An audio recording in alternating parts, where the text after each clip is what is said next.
ഓരോ കലോത്സവം വരുമ്പോഴും നമുക്കിടയിൽ നിന്ന് മറഞ്ഞുപോയ വലിയ കലാകാരന്മാരെ നമ്മൾ ഓർക്കാറുണ്ട്. അതിലൊരാളാണ് കലാഭവൻ മണി. അതായത് അകാലത്തിൽ പൊലിഞ്ഞുപോയ അതുല്യ കലാകാരൻ. അങ്ങനെയാണെങ്കിൽ നാടോടി നൃത്തത്തിന്റെ വേദിയിൽ ഒരു വിശേഷമുണ്ട്.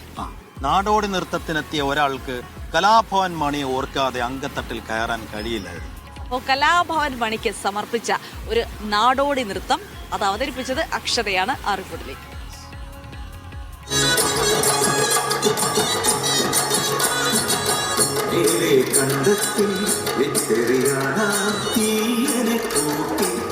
കൊല്ലത്ത് നിന്ന് തൃശൂർ കലോത്സവത്തിനെത്തിയ അക്ഷത തികഞ്ഞൊരു മണിച്ചേട്ടൻ ഫാനാണ്. ആരാധനയൊടുക്കം കലോത്സവ വേദിയിലും എത്തി.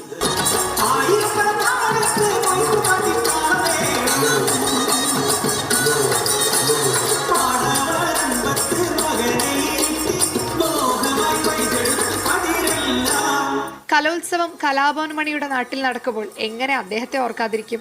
അങ്ങനെ നൃത്തത്തിന്റെ പാട്ടിനൊടുക്കം മണിച്ചേട്ടന്റെ പാട്ടിന്റെ വരികളും ചേർത്ത് വേദിയിൽ ചുവടുവെച്ചു അക്ഷത.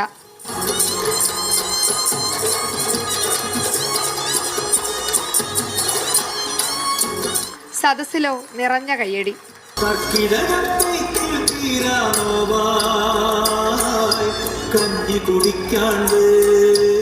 അക്ഷതയ്ക്കോ വാക്കുകളിൽ ഒതുങ്ങാത്ത സന്തോഷം.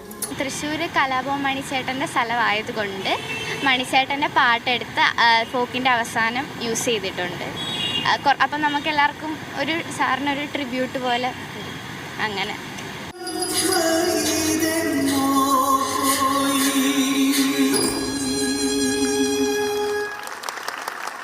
ഉണ്ണിയെ കാണാതെ പോയ അമ്മയുടെ വേദനയിൽ വേദിയിൽ ഇത്തിരി കണ്ണീർ വീണെങ്കിലും അക്ഷത കൊല്ലത്തേക്ക് മടങ്ങുന്നത് കലാഭവൻ മണിയുടെ മണ്ണിൽ ചുവടുവെച്ചതിന്റെ സന്തോഷത്തിലാണ്. ഉണ്ണി പാലാഴിക്കൊപ്പം നജ്മ മജീദ്, മീഡിയ 1.